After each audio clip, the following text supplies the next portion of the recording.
बिस्मिल्लाहिर्रहमानिर्रहीम।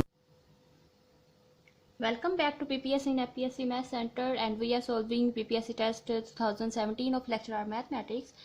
First question 24 तक हो चुके हैं. नेक्स्ट क्वेश्चन नंबर 25 देखते हैं. लेकिन नेक्स्ट क्वेश्चन करने से पहले कुछ बेसिक कॉन्सेप्ट है. मेरी ट्राई है कि फॉर एग्जांपल मेरे पास एक टोपोलॉजिकल स्पेस एक्स स्टार एक टोपोलॉजिकल स्पेस दी गई है. एक्स स्टार हमारे पास एक टोपोलॉजिकल स्पेस है. लेट्स सपोज दैट फिर उसका एक सबसेट है. उस टोपोलॉजिकल स्पेस उस सेट एक्स का ही एक मैंने सबसेट लिया ए. अब उस ए के कंप्लीमेंट का क्या मतलब होता है कि ए का कंप्लीमेंट का मतलब है कि एक्स माइनस ए. एक्स में से ए को निकालने तो वो कौन सा पोर्शन आएगा, वो सारा ये वाला आ जाएगा एक्स माइनस ए. तो वो सारा ये मतलब ए को छोड़ के बाकी सारा एक्स का जो होगा वो सारा एक्स ए के कंप्लीमेंट में आ जाएगा. ठीक है.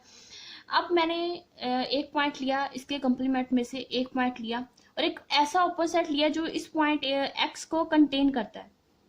ऐसा ऑपोजिट लिया जो एक्स को कंटेन करता है, लेकिन एक्स को कंटेन करने के साथ साथ वो कुछ पॉइंट अगर ए सेट के भी अगर कंटेन कर जाता है, वो ओपन सेट यू है. उस ओपन सेट का नाम मैंने यू लिया.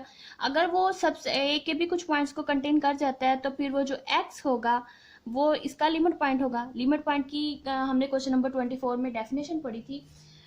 वो कुछ इस तरह से थी कि a point x of a topological space is said to be the limit point of subset A. Subset A का जो एक्स है वो लिमिट पॉइंट होगा if every open set U containing x. हर वो ओपन सेट जिसमें वो x point contain करता है वो लिमिट पॉइंट तब होगा अगर वो मतलब इसकी रिप्रेजेंटेशन क्या थी कि वो सबसेट ए का इंटरसेक्शन विद ऑपोजिट लें एक्स को निकाल के तो वो नॉन एम्प्टी आना चाहिए. मतलब जो सबसेट ये मैंने एक सब टोपोलॉजी ली थी और एक इसका सबसेट लिया था और ये एक पॉइंट लिया था और एक इसका ऑपोजिट लिया था जो इस पॉइंट को कंटेन करता था. कुछ पॉइंट अगर एक के भी कंटेन करता था तो ये जो पॉइंट है एक्स इसको फिर हम कहते हैं कि वो लिमिट पॉइंट है. ठीक है. अब लाजमी नहीं है कि वो जो ये पॉइंट है वो एक्स से ही बिलोंग इससे एक्स से तो बिलोंग करता है, लेकिन लाजमी नहीं है कि वो पॉइंट ए सेट से बाहर हो, वो ए सेट के अंदर भी हो सकता है. वो कंडीशन बस ये सेटिस्फाई करवानी चाहिए कि intersection you minus x not empty set है.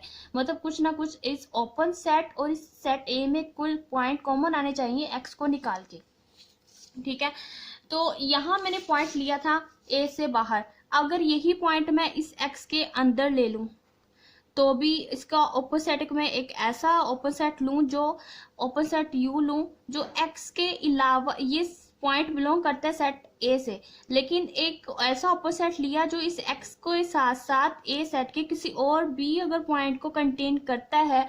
तो फॉर एग्जांपल मैंने यहाँ वाई लिया तो ये y जो है इस ओपन सेट में भी है और सेट ए में भी है, लेकिन दोनों में x को निकाल के कोई और पॉइंट पे अगर कॉमन आ रहे हैं तो भी ये x इसका लिमिट पॉइंट होगा. मतलब कंडीशन बस ये सेटिस्फाई करवानी चाहिए कि ए इंटरसेक्शन यू माइनस एक्स, मतलब उस पॉइंट को छोड़ के उस ओपन सेट और सेट ए में कुछ ना कुछ अदर देन एक्स भी कॉमन होना चाहिए. नॉट एम्प्टी सेट आना चाहिए. ठीक है. अगर मैं इस एक्स के अंदर लेती हूँ तब भी ये वाई है ये दोनों में कॉमन आ जाता है. मतलब वो पॉइंट सेट ए के अंदर भी हो सकता है, सेट ए से बाहर भी हो सकता है, तभी ये ओपन सेट लूँ. और अगर वो ओपन सेट ए के भी कुछ पॉइंट को कंटेन करता है सेट एक्स को भी कहेंगे कि वो इसका लिमिट पॉइंट है. अगर ये ओपन सेट ए के अंदर चला जाता है और पॉइंट मतलब ये पॉइंट मैंने सेट ए से ही ले लिया और एक ऐसा ऑपोजिट लिया जो पॉइंट एक्स को भी कंटेन करता है और कुछ ऐसे पॉइंट को भी कंटेन करता है ऑपोजिट जो सेट ए के भी एलिमेंट्स हैं, तो भी ये सेट एक्स जो होगा इसका लिमिट पॉइंट होगा सेट ए का. और ये इसकी बाउंड्री पे भी हो सकता है. और इसका ये सेट है ए. मैं इस सेट के जो पॉइंट्स हैं for suppose that x1 x2 x3 x4 and x5. ठीक है. एक मैंने एक ऐसा ओपन सेट लिया, अगर x4 x6 कर लें ये, अगर मैं यहाँ एक ओपन सेट लूँ, ओपन सेट यू लिया जो ये पॉइंट मैंने चेक करना है क्या ये लिमिट पॉइंट है या नहीं. तो आप देखेंगे जो x6 है, x6 को कंटेन करने वाला जो ओपन सेट है वो एक ऐसे पॉइंट को कंटेन करता है जो सेट ए में भी है और इस ओपन सेट में भी है और सेट ए में भी वो कंटेन करता है. अगर वो इस x6 को छोड़ के किसी और पॉइंट को भी अगर कंटेन कर रहा है, मतलब दोनों में कुछ ना कुछ कॉमन तो है, तब भी वो मतलब ए इंटरसेक्शन आप यू करेंगे x6 को निकाल के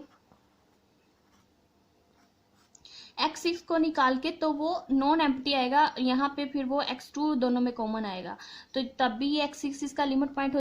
क्वेश्चन नंबर 25 में देखें कि which of the following is true. देखिए limit point of a set is always a point of A. वो यहाँ फर्स्ट स्टेटमेंट क्या है कि कौन सी स्टेटमेंट ट्रू है, फर्स्ट ऑप्शन है कि वो लिमिट पॉइंट जो होता है वो ऑलवेज पॉइंट ऑफ ए होता है।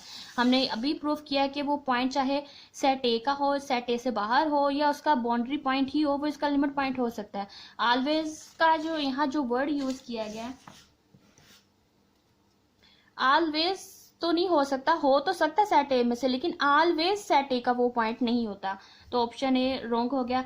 नेक्स्ट है कि limit point of a set may और may not be the point of A. हाँ, ये हो सकता है कि वो सेट ए में बिलोंग भी कर सकता है, नहीं भी बिलोंग कर सकता है। Limit point of a set always belonging to the complement of A. Complement का क्या मतलब है कि सेट ए को निकाल के बाकी बाहर वाले ऑप्शन से अगर कोई बाहर वाले मतलब ये वाले सेट एक्स के में से जो ए को निकालें, बाकी जो ये पोर्शन बचेगा उसमें से अगर वो पॉइंट है ऑलवेज वही बनेगा। तो ऑलवेज वो बाहर वाला नहीं बनता, सेट ए के अंदर से भी कोई एलिमेंट लें तो वो भी इसका लिमिट पॉइंट हो सकता है। तो ये भी कंडीशन रॉन्ग हो गई। नन ऑफ दिस तो नहीं, क्योंकि बी ऑप्शन हम चूज कर चुके हैं। Limit point of a set may और may not be the point of A. वो ए का पॉइंट हो भी सकता है, नहीं भी हो सकता लिमिट पॉइंट। तो क्वेश्चन नंबर 25 का बी ऑप्शन राइट है। नेक्स्ट देखते हैं question number 26। Question number 26 and 7 में आइसोलेटेड पॉइंट की बात है, लेकिन अब देखने से पहले कौन सा राइट है कौन सा राइट, हम आइसोलेटेड का थोड़ा सा कॉन्सेप्ट रिवाइज करते हैं। तो मैंने कहा कि लिमिट पॉइंट क्या होता है, जो इस कंडीशन को सेटिस्फाई करे कि उस ओपन सेट उस सेट ए में कुछ ना कुछ कॉमन आए, उस पॉइंट को निकाल के कुछ ना कुछ कॉमन आए, means that not equal to empty set आए, तो हम सेट एक्स को या पॉइंट एक्स को कहेंगे कि वो इसका लिमिट पॉइंट है। तो उस सेट मतलब उस पॉइंट को निकाल के कहेंगे, जो लिमिट पॉइंट बन रहा है उस पॉइंट को निकाल के कहना है कि वो ये कंडीशन सेटिस्फाई करे कि ओपन सेट और सेट ए में कुछ ना कुछ कॉमन आ जाए, ठीक है, वो लिमिट पॉइंट है। लेकिन अब आइसोलेटेड, ये सारी डेफिनेशन जो थी वो लिमिट पॉइंट की थी। अब नेक्स्ट हम पढ़ते हैं आइसोलेटेड पॉइंट क्या होता है।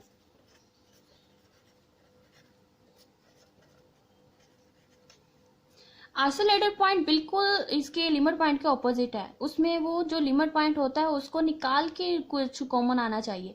लेकिन आइसोलेटेड पॉइंट में क्या कहते हैं कि हमारे पास एक एक्स्ट्रा कोई टोपोलॉजी हो, उसका एक सेट ए हो, तो क्या करना है कि सेट ए में उस फॉर एग्जाम्पल मेरे पास एक पॉइंट है एक्स, ठीक है, अब एक ओपन सेट है यू। अगर इस ओपन सेट यू और सेट ए में सिर्फ एक ही पॉइंट कॉमन है और वो सिर्फ एक्स ही ऐसा पॉइंट है जो सेट ए में और सेट यू में कुछ और भी पॉइंट है, लेकिन सेट यू जो है सेट ओपन सेट जो है उसका और सेट ए का सिर्फ एक ही पॉइंट कॉमन है और वो सिर्फ एक्स ही है, तो वो एक्स जो होगा वो इसका आइसोलेटेड पॉइंट होगा। और लिमिट पॉइंट में हम उस एक्स को निकाल के बाकी पॉइंट कॉमन लेते थे।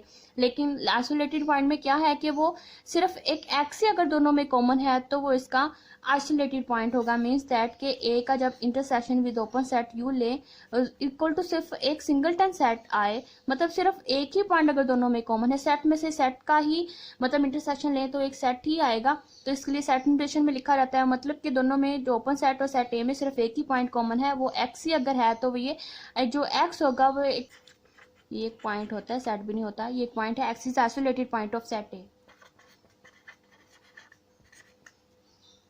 ठीक है, अब आइसोलेटेड की डेफिनेशन हमने पढ़ी कि दोनों में कॉमन एक ही पॉइंट होना चाहिए। आइसोलेटेड की डेफिनेशन देखना चाहते हैं, वो ये है कि x is set to be the isolated point of A if A intersection U is equal to x for all neighbourhood of x. जिसमें वो पॉइंट एक्स उसके तमाम नेबरहुड मतलब उसके तमाम ओपोजिट जिसमें वो एक्स कंटेन कर रहा है, दोनों के intersection is equal to x आ जाए। फॉर दैट इज, इसका मतलब क्या है कि each neighbourhood of x contains no point of A other than x itself, मतलब एक्स के अलावा किसी और पॉइंट को अगर वो कंटेन नहीं करता तो इसका आइसोलेटेड पॉइंट होता है। यही मैंने आपको ग्राफिकली बताया कि ओपन सेट और सेट ए में अगर एक ही पॉइंट कॉमन है और कोई और पॉइंट दोनों में कॉमन, ओपन सेट में कोई और भी पॉइंट हो सकते हैं, सेट ए में और भी बहुत से पॉइंट हो सकते हैं, लेकिन उस ओपन सेट जिसमें वो एक्स कंटेन कर रहा है और सेट ए में वो एक ही पॉइंट कॉमन है, वो सिर्फ एक्स ही है, तो एक्स इसका आइसोलेटेड पॉइंट होगा। आप क्वेश्चन देखते हैं। क्वेश्चन देखिए, क्वेश्चन नंबर 26 में क्या कहा गया, point X belongs to A. एक सेट से पॉइंट लिया हमने, इस set to be an isolated point if there exist an open set you.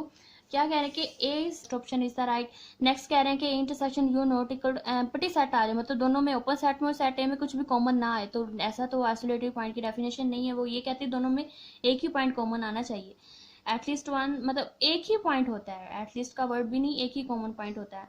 A subset of you ऐसा भी नहीं है, नन ऑफ दीज नहीं है, first option is the right के इंटरसेक्शन यू लें इज इक्वल टू एक सिंगलटन सेट आए वो वही पॉइंट और आइसोलेटेड पॉइंट होगा। नेक्स्ट क्वेश्चन नंबर 27 देखें, which of the following statement is true. And isolated point of A is always a point of A. जो isolated point होता है वो ऑलवेज पॉइंट ऑफ ए ही होता है, वो हमेशा सेट ए का पॉइंट भी नहीं हो सकता, सेट ए से बाहर भी हो सकता है। कैसे के वो ओपन सेट का भी पॉइंट हो सकता है, तभी तो वो ओपन सेट और सेट ए में दोनों में कॉमन है, तो इसका आइसोलेटेड पॉइंट है ना। नेक्स्ट क्वेश्चन नंबर बी में कह रहे हैं कि an isolated point of A can never be the limit point of A. ठीक है, अब लिमिट पॉइंट में क्या कहते थे, एक्स को निकाल के हम उसको लिमिट पॉइंट कह रहे हैं, और जो आइसोलेटेड पॉइंट में क्या करता है कि वो उसी पॉइंट दोनों में एक ही पॉइंट अगर कॉमन है तो वो इसका आइसोलेटेड पॉइंट है। लिमिट पॉइंट हम उस एक्स को मतलब जिसको लिमिट पॉइंट कह रहे हैं उसको निकाल के हम कहते हैं कि दोनों का इंटरसेक्शन लें तो equal to non empty set आना चाहिए। और आइसोलेटेड पॉइंट में कह रहे हैं कि दोनों में एक ही पॉइंट कॉमन हो, वही एक्स, वही इसका आइसोलेटेड पॉइंट है।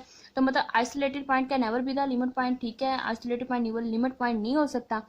Limit point of a set always belong to the complement of A, तो always complete belong to the complement, ये भी रॉन्ग हो गया। Isolated point can never be the limit point of A, ये ठीक है। Isolated point of always a point of A, तो set ए का भी पॉइंट वो नहीं हो सकता। वो जो आइसोलेटिव पॉइंट होता है वो can never be the limit point. अब आइसोलेटिव पॉइंट क्या है, लिमिट पॉइंट क्या है, ग्राफिकली भी मैंने बता दिया, बाय डेफिनेशन भी बता दिया। क्वेश्चन नंबर 24 में हमें लिमिट पॉइंट की ही डेफिनेशन दी गई थी कि क्या है, उसको भी मैंने सारा कवर किया। And thank you for watching, like and share with your friends, thank you.